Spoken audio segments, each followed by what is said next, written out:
Robin? I wanted to ask a question that actually has already been asked, I guess really emphasize it because I think it's such a crucial issue, which is the whole question of curriculum and testing. Because I hear this all the time from teachers in the school system, that if it isn't being tested, it isn't being taught. And there is, I'm sure, a requirement for social studies and a requirement for science in elementary school. But the reality is that when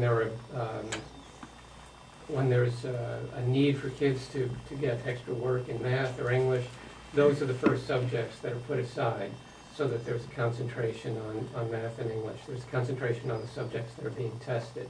And given the fact that the principals are being judged on the scores in the schools, it's understandable. And you talked about the importance of reading the classics, performing plays, all these things that sounded terrific. From what I'm hearing, that's not what's going on in the elementary schools in New York City. And so I really wanted to pick up on the point that was made before. How can the regions emphasize this kind of education given the realities in the school system right now?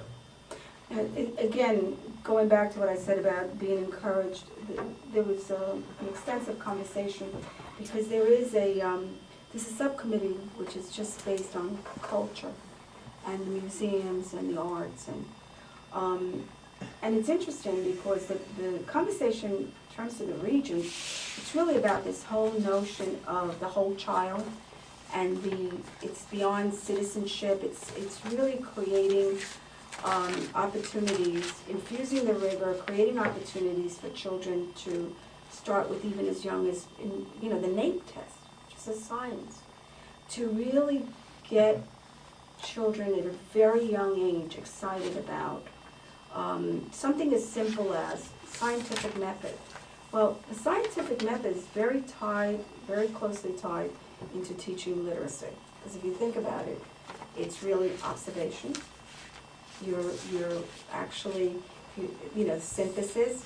You're looking at the various components that are very much a part of teaching literacy.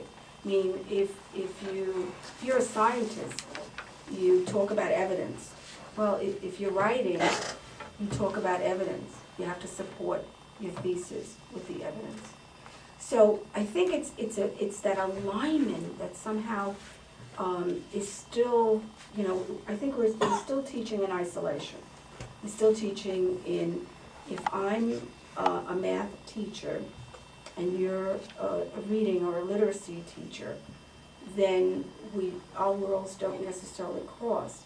Now, I have to tell you that there's an interesting, there were two interesting experiments, and they're not experiments, it's in LA, there are some schools where they team teach.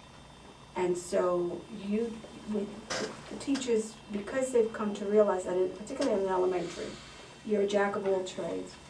And the one thing they have found in elementary schools, in the reform, we have to look at the requirements so that the elementary teachers have a stronger math background, because many of them do not have a strong math or science for that matter.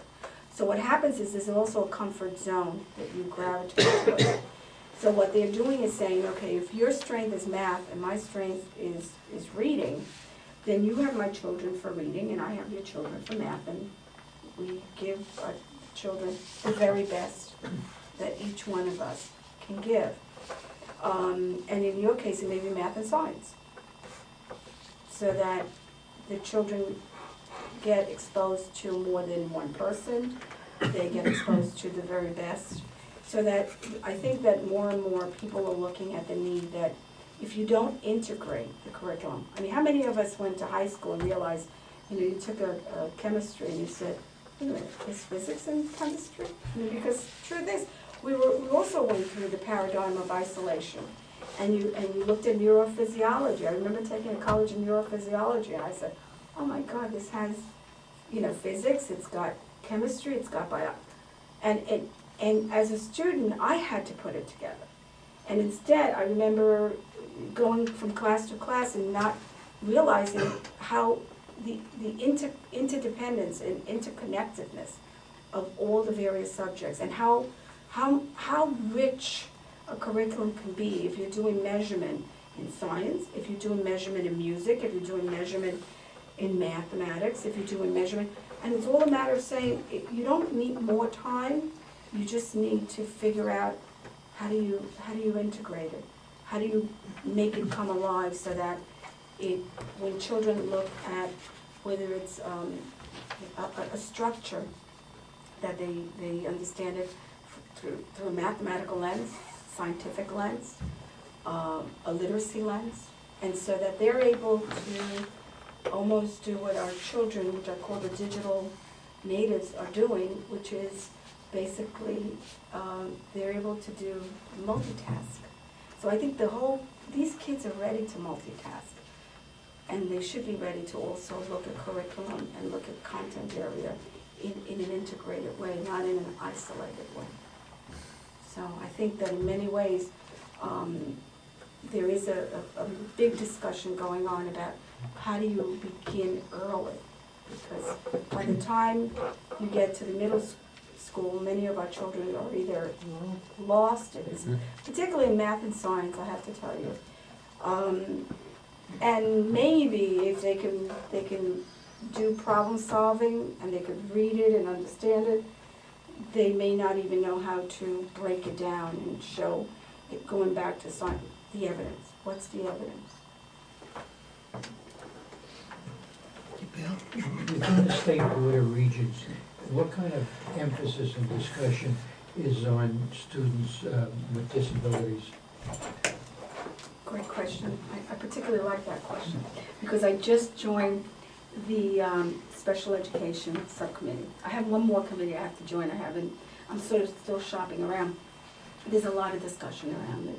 I think the two subgroups, as all of you know from No Child Left Behind, there are several subgroups. The two particular subgroups are the ELs and the special needs. There's a lot of discussion because we have many children that have been left behind as a result of the category C, which was the no testing. So if you didn't have to test them, you didn't worry about it. Where now you have to, they're part of your, as a subgroup, they're part of your overall numbers.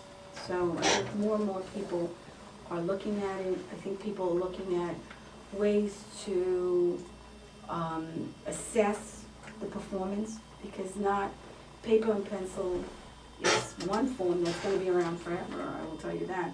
But there are children who could demonstrate what they know without necessarily relying on just paper and pencil.